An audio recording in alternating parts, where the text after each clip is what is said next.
যদি ছোৱালীজনী আহি সমজুৱাভাৱে সেই ড্ৰাইভাৰজনৰ ওচৰত ক্ষমা নিবিচাৰে তেনেহ'লে আমি অনিৰ্দিষ্ট কাললৈকে যাতায়াত ব্যৱস্থা লগত জড়িত হৈ নাথাকিম। আৰু ৰূপম দত্তই এই যে বাৰ্গেনিং কৰি আছে যে তুমি ক্ষমা খোজা নহ'লে আমি অসম বন্ধ দিম, পুলিচক কি প্ৰেছাৰ দিব বিচাৰিছে?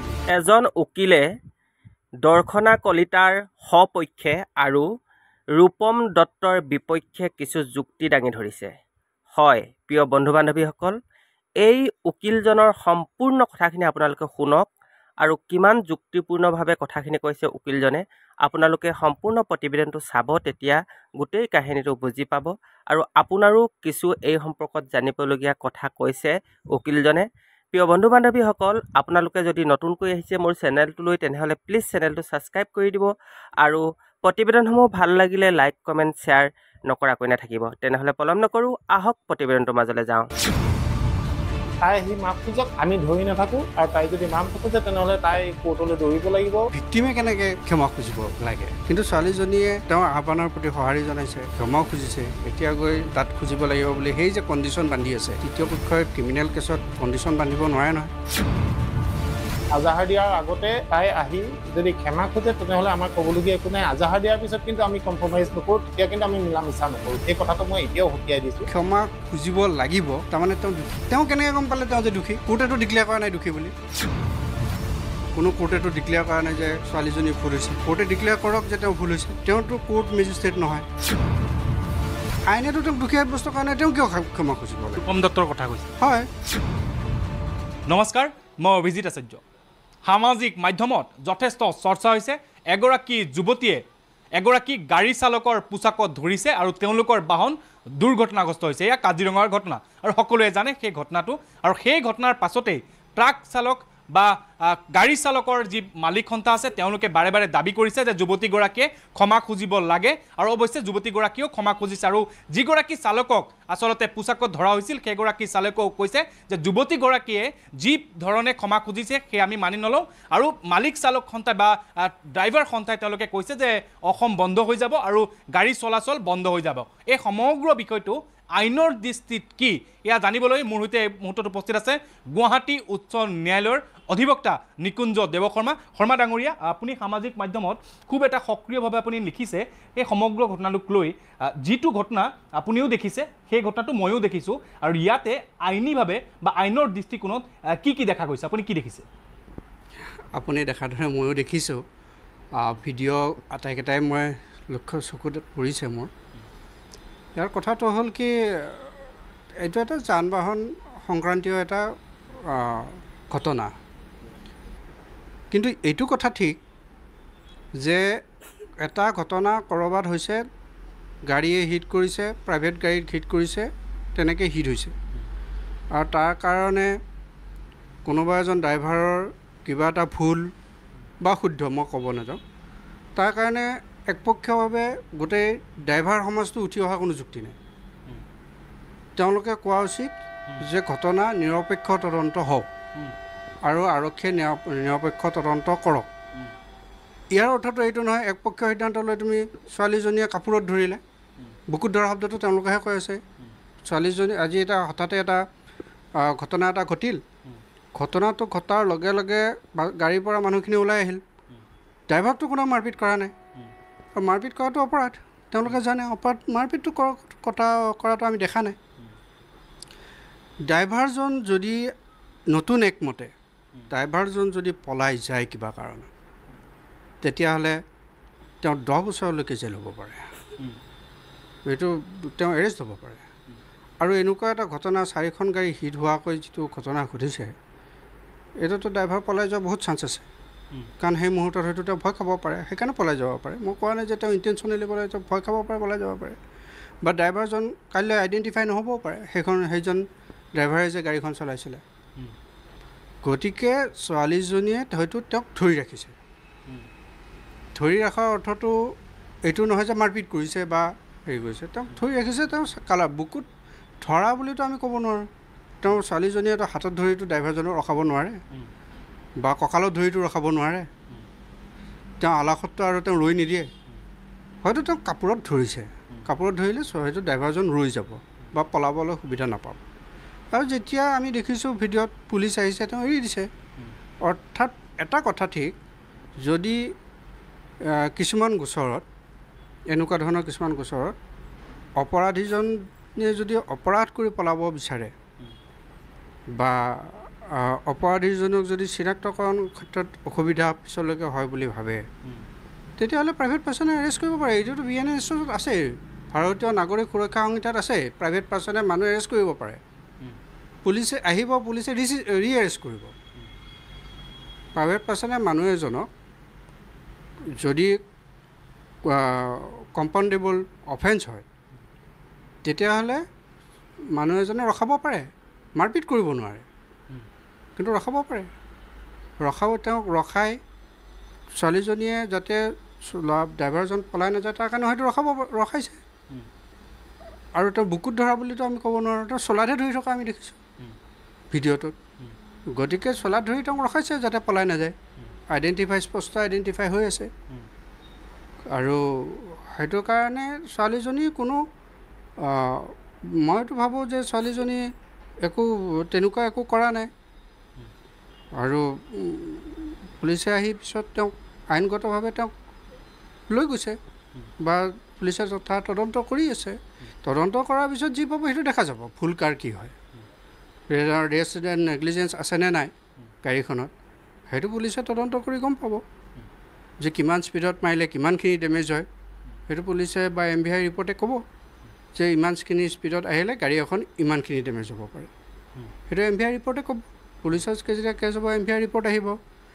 আৰু ছোৱালীজনী সেই সময়ত এটা ছাডেন এইটো হ'ব পাৰে যে ছাডেনলি তেওঁ ঘৰৰ গাড়ী এখন যেতিয়া ডেমেজ হয়, আগতেতো মানুহবিলাকে কিমান মাৰপিট কৰে, আজিকালিতো সেইবিলাক কমিছে, ভাল কথা। আৰু আইনত এটা মাৰপিট কৰি যদি মব কিলিঙৰ দৰে ঘটনা হয় তেতিয়াতো এতিয়া 20 বছৰ পানিছমেণ্ট, সেইবোৰতো কৰিব নালাগে। সেইটো আমিও কওঁ যে কোনো ড্ৰাইভাৰক কেতিয়াও মাৰিব নালাগে, কিন্তু তুমি ৰখাই থৈ দিব পাৰা।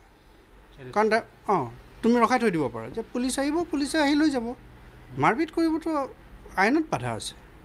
আৰু ছোৱালীজনীয়ে মাৰপিট কৰা বা বাকী কেইখন গাড়ীৰ কোনোবা মানুহে মাৰপিট কৰাটো আমাৰ চকুত পৰা নাই, বা সেই মানুহজনেও ড্ৰাইভাৰজনেও কোনো ষ্টেটমেণ্টত কোৱা নাই, আমাৰতো চকুত পৰা নাই।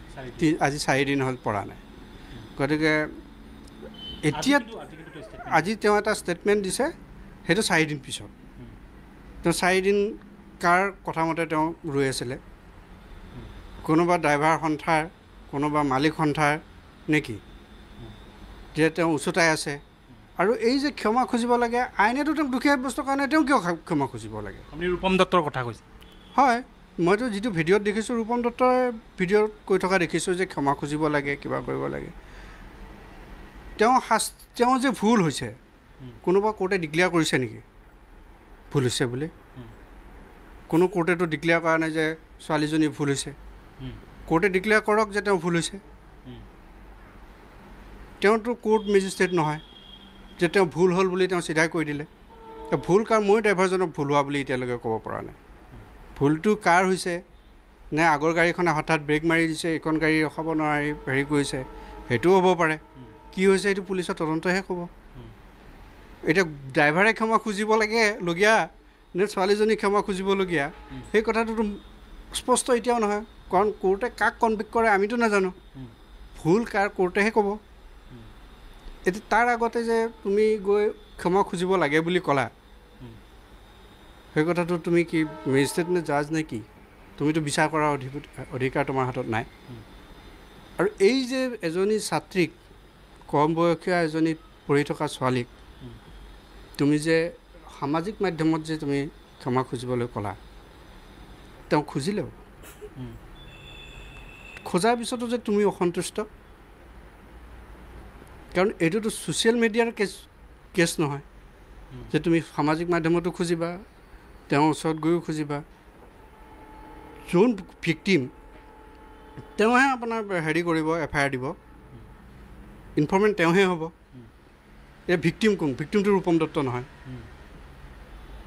ভিক্টিম ছোৱালী যোন গাড়ীখনত আছে, গাড়ীখনত যোনজন আছে তেওঁলোক ভিক্টিম। গতিকে এতিয়া ভিক্টিমে ক্ষমা খুজিব নেকি? ভিক্টিমটো তাত ইনফৰ্মেণ্ট হৈ আছে, FIR দিলেতো তাৰ ইনফৰ্মেণ্ট, আৰু একিউজ হৈ আছে ড্ৰাইভাৰজন। এতিয়া ইনফৰ্মেণ্টে ক্ষমা খুজিবলৈ অৰ্থাৎ দুখীয়া সাব্যস্ত কৰিবৰ কাৰণে ৰূপম দত্ত হ'ল আইনগতটো সেইটো সাংঘাতিক বেয়া আইনী কাম কি হ'ব পাৰে এইটো বেয়া আইনী কাম সেইটোতো ক'লে বুলিয়েতো এখন FIR ৰেজিষ্টাৰ হৈ নাযায় আৰু ৰূপম দত্তই এই যে বাৰ্গেনিং কৰি আছে যে তুমি ক্ষমা খোজা নহ'লে আমি অসম বন্ধ দিম পুলিচক কি প্ৰেছাৰ দিব বিচাৰিছে নেকি যে তুমি একপক্ষীয়ভাৱে আমাৰ FIR এখন ৰেজিষ্টাৰ কৰা নহ'লে আমি অসম বন্ধ দিম পুলিচৰ তদন্তত তুমি প্ৰেছাৰ দি কাম কৰাব বিচাৰিছা নেকি পুলিচটো নিউট্ৰেল পুলিচেতো দুই পক্ষৰ FIR ল'ব আজি প্ৰথম হিট কৰিছে যিখন গাড়ীয়ে সেইখন গাড়ীক প্ৰথম ছোৱালীজনীয়ে FIR দিব মেইন FIR এওঁলোকে যদি দিব বিচাৰে আজিলৈকেতো দিয়াও নাই মইতো তেওঁলোকেতো কৈহে আছে FIR দিম বুলি FIR আজি 4 দিন হ'ল FIR দিয়া নাই তুমি কিয় দিব পৰা নাই তুমিতো লগে FIR দিব লাগে ক্ৰছ FIR 4 দিন পিছত তুমি FIR প্লেনিং কৰি হিষ্ট্ৰী এটা বনাই তুমি FIR দিব নোৱাৰা নহয় FIR দিলে যেনিবা সেইখন FIR কিমান দূৰ মানে গ্ৰহণযোগ্য সেইখন FIR পৰা আউটপুট কি আহিব তুমি 4 দিন এটা প্লান এটা হিষ্ট্ৰী বনাই তুমি 4 দিন পিছত উইথ কণ্ডিশ্যন যে তুমি ক্ষমা নোখোজিলে আমি FIR দিম কি ভয় খুৱাই আছে নেকি ক্ষমা নোখোজিলে FIR দিম তুমি দিয়া তেতিয়াই দিব লাগিছিলে এইটোৰ কেনেকুৱা পানিছমেণ্ট চোৱা পানিছমেণ্টৰ কথা মই সেইটো ক'বলৈ যোৱা নাই পানিছমেণ্ট বা এই কথাটো ক'বলৈ যোৱা নাই কিন্তু যিবিলাক সমাজটোক জড়িত কৰি এই এটা ধৰক দুৰ্ঘটনা ৰাষ্ট্ৰীয় ঘাইপথত হোৱা দুৰ্ঘটনা মানসিক টৰ্চাৰ নহয় জানো আজি যদি ছোৱালীজনী ৰূপম দত্তৰ এগেইনষ্টত কিবা কাৰণত যদি FIR দি দিয়ে আজি যদি ছোৱালীজনী কিবা কাৰণত পঢ়া শুনা ক্ষতি হয় সেই টেনশ্যনত সেইটো লছটো কোনে ঘূৰাব সেইকাৰণে কৈছে এইটো বেয়া আইনী কাম অথচ চালকৰ এখনত ছোৱালীজনী নাছিলে ছোৱালীজনীয়ে নিজে কৈ আছে যে ছোৱালীজনীয়ে দেউতাকে চলাইছিলে ছোৱালীজনীয়ে নিজে চলোৱা নাই গাড়ী ছোৱালীজনী ভিক্টিম হৈ আছে ইয়াত মানে যিহেতু গাড়ীখনত বহি থকা মানুহ গতিকে এতিয়া ভিক্টিমে কেনেকৈ ক্ষমা খুজিব লাগে কিন্তু ছোৱালীজনীয়ে তেওঁৰ আহ্বানৰ প্ৰতি সঁহাৰি জনাইছে ক্ষমাও খুজিছে এতিয়া গৈ তাত খুজিব লাগিব বুলি সেই যে কণ্ডিশ্যন বান্ধি আছে ৰূপম দত্তৰ তৃতীয় পক্ষই ক্ৰিমিনেল কেছত কণ্ডিশ্যন বান্ধিব নোৱাৰে নহয় মিলা মিছা হ'ব ড্ৰাইভাৰ কিবা যদি মিলা মিছা হ'বলগীয়া আছে ড্ৰাইভাৰ আৰু ভিক্টিমৰ মাজত হ'ব ৰূপম দত্তই মাজত ইণ্টাৰফেয়াৰ কৰিবৰ কাৰণে কোনোৱে পালে সন্থাই কাৰণ এইটো এটা ড্ৰাইভাৰ চালকৰ লগত এইটোতো সমগ্ৰ চালকক জগৰীয়া কৰা হোৱা নাই তাত তুমি কিবা প্ৰতিবাদ কৰিব বিচাৰিছা তুমি কৰা এদিন নহয় দুদিন নহয় তুমি বছৰটোৱে প্ৰতিবাদ কৰি থাকা ন্যায় লাগে তুমি ন্যায় লাগে বুলিহে কৰিব পাৰিবা নহ'লে আমি FIR দিম বুলি তুমি কেনেকৈ কৰিব পাৰিবা তুমি ন্যায় বিচাৰি তুমি কৰিব পাৰা ন্যায় ছোৱালীজনীও ন্যায় পাব লাগিব ড্ৰাইভাৰো ন্যায় পাব লাগিব ভুলটো কাৰ আমিতো নাজানো ভুলটো আৰক্ষীৰ তদন্তত ওলাব তাৰ বিচাৰ আদালতে কৰিব আদালতে কৰি যাক যেনেকুৱা ধৰা যাৰ ভুল সেইটো ক্লিয়াৰ কৰিব আৰু তাক ডিক্লেয়াৰ কৰিব পানিছমেণ্ট কি হ'ব আৰু ছোৱালীজনীও মুখৰ পৰা কোৱা নাই যে মই বুকুত ধৰিছোঁ ছোৱালীজনীয়ে কাপোৰতে ধৰিছে ড্ৰাইভাৰজনেও কোৱা নাই 3 দিন ধৰি আজি কৈছে কাৰ ওচৰত কৈছে এতিয়া যে মই মোৰ বুকুত ধৰিছে তুমি 3 দিন ধৰি ক'ত আছিলা তুমি 3 দিন ধৰি FIR দিলা নে নাই কোৰ্টত FIR যদি দিয়া নাই কাৰ ওচৰতনিত তুমি দিয়া নাই FIR ইমান দিনে FIRটো দিব লাগিছিলে তুমি 4 দিন পিছত ডিলে অফ দ্য FIR তুমি কি ৰিজনটো কি দিবা গতিকে ঘটনা এটা ঘটিলে ব্যক্তিগত ঘটনা এটা মানে দুৰ্ঘটনা নে ঘটনা সেইটো সময়ে ক'ব যদি দুৰ্ঘটনা হয়তো দুৰ্ঘটনাটো এক্সেপশ্যনেল জেনেৰেল এক্সেপশ্যন ঘটনা যদি হয় তেতিয়াহ'লে তাৰ উপযুক্ত পানিছমেণ্ট নিশ্চয় হ'ব ড্ৰাইভাৰৰ যদি ভুল হয় তাৰ যি ফাইন হ'বলগীয়া আছে যি হ'বলগীয়া আছে এজ পাৰ ল' তেওঁক আদালতে দিব আৰু ছোৱালীজনীয়ে বুকুত ধৰা কথাটোতো তেওঁ কোৱা নাই চোলাত ধৰা দেখিছোঁ চোলাত ধৰি ৰখাইছে বুকুত ধৰা মিনিংটো বেলেগ চোলাত ধৰা মিনিং বেলেগ তাকতো ডিফাইন তুমি ক'ত আছে তাতো তোমাৰ বুকুত ধৰা কঁকালত ধৰা হাতত ধৰা তাৰ স্পেচিফিক হ'ব লাগিব ন বস্তুটো কাৰণ আজি বুকুত ধৰা শব্দটো ইউজ কোনে কৰি আছে কথাটো সিমানেই আৰু কথাটো মানে আপুনি ক'লে যে এৰেষ্টৰ কথাটো ধৰক সাধাৰণ মানুহৰ লগত, এতিয়া মোৰ কথাতে মই ক'লোঁ কোনোবা এটা মানুহৰ লগত দুৰ্ঘটনা হ'ল বা তেওঁ মোৰ লগত দুৰ্ঘটনা কৰিলে মই তেওঁক প্ৰথমে এৰেষ্ট কৰিব পাৰিম নতুন আইন অনুসৰি, নহয় জানো? হয়, কাৰণ আগতেও আছে, যদি আপোনাৰ সন্মুখত কোনোবা এটা মানুহে কাৰোবাক মাৰি দিলে, মাৰি পিনে পলাই গ'ল আৰু সেই মানুহজনটো তুমি ধৰি যদি ৰাখি থৈ দিয়া, যে সেইটো এটা অপৰাধ নহয় জানো? ধৰি ৰাখি থৈ দিলে, পুলিচ মাতিলে, পুলিচে আহি লৈ গ'ল, অঁ পুলিচে তেওঁক লৈ যাব এৰেষ্ট কৰি তোমাৰ হাতৰ পৰা লৈ যাব। তাৰমানে তুমি প্ৰথমতে তেওঁক আবদ্ধ কৰি ৰাখিছা। আবদ্ধ মানে কি, অপৰাধীজনক তুমি যাতে পলাই নাযায় সেইটো কাৰণে তুমি ৰাখি থৈ দিছা। আপুনি এইমাত্ৰ ক'লে যে কথাটো যে বাৰ্গেনিং, এই বাৰ্গেনিংটো কি আচলতে? মানে ৰূপম দত্তৰ ফালৰ পৰা আপুনি ক'বলৈ ক'লে মানে বাৰ্গেনিং কৰি আছে যে এনেকৈ ক্ষমা খুজিব লাগিব, নহ'লে এনেকৈ হ'ব। অঁ না, কণ্ডিশ্যন ভিত্তিত কেতিয়াও FIR নহয়। FIR হ'ল ফাৰ্ষ্ট ইনফৰমেশ্যন ৰিপৰ্ট। ঘটনা এটা ঘটাৰ লগে লগে আৰক্ষীক যিটো জনোৱাটোৱেই, যিটো প্ৰথমে জনায় সেইটোৱেই এটা FIR। এতিয়া আৰক্ষীয়ে যে অলৰেডি FIR নিদিলেও আৰক্ষীয়ে চমুটো কেছ ল'ব পাৰে। আচ্ছা, আৰক্ষীয়ে নিজাববীয়া গোচৰ তৰিব পাৰে। FIRখন যে দিবই লাগিব সেইটো কথা নহয়। তুমি FIR নিদিয়াকৈ পুলিচ আহিলে, পুলিচে GD এণ্ট্ৰি কৰিলে, GD এণ্ট্ৰিৰ পিছত পুলিচে তদন্ত কৰিব পাৰে, চমুটো ল'ব পাৰে। তুমি FIR দিবা, অমুকে ক্ষমা খোজক, তেতিয়া নিদিওঁ, ক্ষমা নুখুজিলে দিম, কণ্ডিশ্যন নহয় জানো এইটো? সেই কণ্ডিশ্যন তেওঁ ক্ষমা খুজিব লাগিব, তাৰমানে তেওঁ দোষী। তেওঁ কেনেকৈ গম পালে তেওঁ যে দোষী? কোৰ্টেতো ডিক্লেয়াৰ কৰা নাই দোষী বুলি।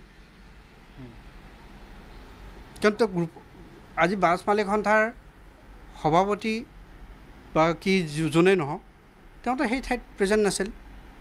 ক্ৰিমিনেল কেছত যদি তুমি উইটনেছ নহয়, ঘটনাৰ লগত জড়িত নাই, তুমি কেনেকৈ কণ্ডিশ্যন বান্ধিব পাৰিবা? না তুমি উইটনেছ, না তুমি একিউজ, না তুমি ইনফৰমেণ্ট, তুমি কেনেকৈ কণ্ডিশ্যন বান্ধি দিব পাৰিবা?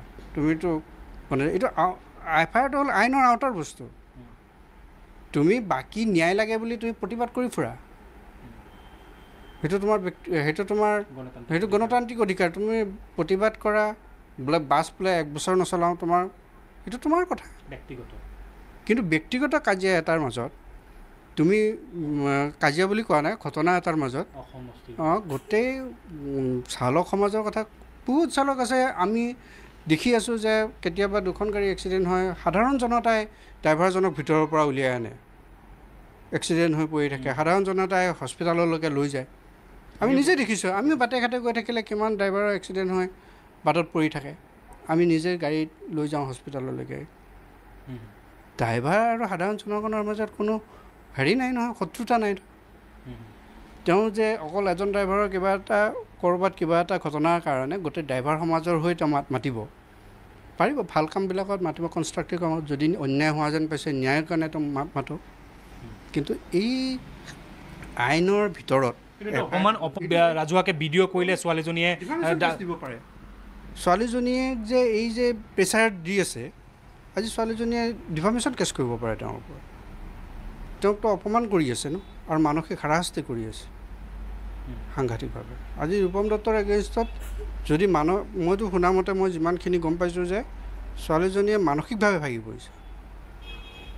তেওঁ পঢ়া শুনাত ক্ষতি হ'ব, আৰু উঠি অহা প্ৰজন্ম এটা, তেওঁ যি ভুল কৰিছে, সৰু ছোৱালী, আদালতে তেওঁক বুজনি দিব। মা দেউতা ইতিমধ্যে মই নিজে দেখিছোঁ যে ভিডিঅ'টো এৰি দিয়া বুলি কৈছে। যিহেতু মানুহবিলাক গোট খাইছে, তেওঁ পলাই যাব নোৱাৰে, এৰি দিব, সেইটো উদ্দেশ্যত হয়তো মাক দেউতাকে কৈছে এৰি দিয়া বুলি কৈছে। মাক দেউতাকে বুজাব, জ্যেষ্ঠজন আছে, তেওঁ পৰিয়াল আছে, কাৰণ নীতি শিক্ষাটো পৰিয়ালৰ পৰাহে হয়।